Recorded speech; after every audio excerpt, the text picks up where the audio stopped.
को आज घर लौटने में देर हो गई थी। सर्दी का टाइम और दिन की बात के एग्जाम्स। नेहा का कॉलेज घर से बहुत दूर था। आधे सफर तक तो नेहा को लिफ्ट मिल गई।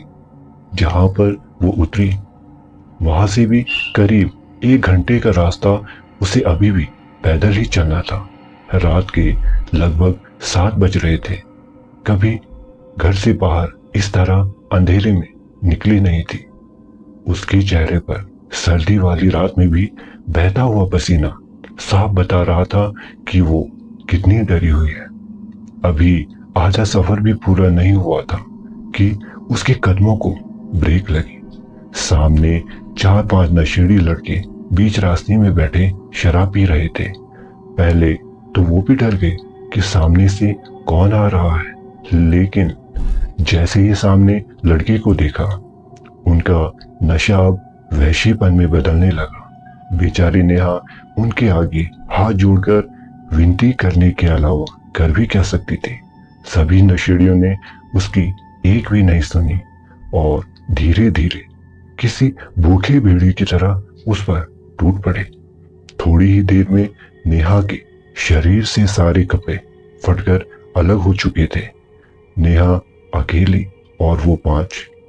उसके रोने चीखने की आवाजें जैसे उन नशेड़ियों को सुनाई ही नहीं दे रही थी। नेहा अब बेबस और लाचार हो चुकी थी।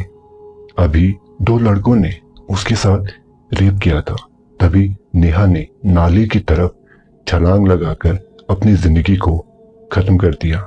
जैसे ही उसने खाई में छलांग लगाई, उसकी मौत इतनी आसान नहीं थी। बहुत देर तक चीखती रही, तड़पती रही और हमेशा के लिए शांत हो गई। अब नशेड़ियों का नशा भी गुम हो चुका था और वो लोग वहां से भाग निकले। बहुत दिनों बाद परिवार वालों को नेहा का शरीर मिला। काफी समय बीता, लेकिन पुलिस भी कुछ सबूत ढूंढ नहीं पाई थी। कुछ समय बाद वो नशेड़ी दोस्त उस जगह से थोड़ी दूर फिर से साथ बैठकर ड्रिंक कर रहे थे।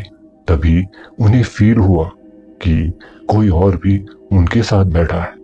जैसे ही वो लोग फोन की लाइट्स ऑन करते, कुछ भी दिखाई नहीं देता। लाइट्स ऑफ करते ही एक साया उनके चारों तरफ घूमता हुआ दिखाई देने लगा। वो लोग डर कर भागने लगे। तभी जोर जोर की चीखें सुनाई देने लगी।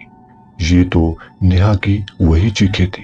वो लोग भागते रहे और एक एक करके पहाड़ी से गिरते रहे। नेहा ने सभी को मार डाला। अगले दिन आसपास के लोगों को यही लगा कि वो लोग रोज बैठकर शराब पीते थे और नशे में पहाड़ी से गिरकर सबकी मौत हो गई। लेकिन उसके बाद भी जब बहुत से लोगों को रात को नेहा की आवाजें सुनाई देने लगी, वो अभी भी आवाज देती है। तब से वो जगह एक हॉन्टेड जगह बन गई। समय बीत रहा था और कई एक्सीडेंट में वहां पर मौतें होने लगी। कई बार नेहा की आत्मा शांति के लिए पूजा पाठ हुआ, फिर भी नेहा की आत्मा अभी तक भटक रही है, दर्द के साथ सिसकती हुई। आपको कहानी अच्छी लगी हो तो लाइक, शेयर एंड सब्सक्राइब जरूर करें। मिलते हैं ऐसी ही डरावनी कहानी या फिर सच्ची घटना के साथ।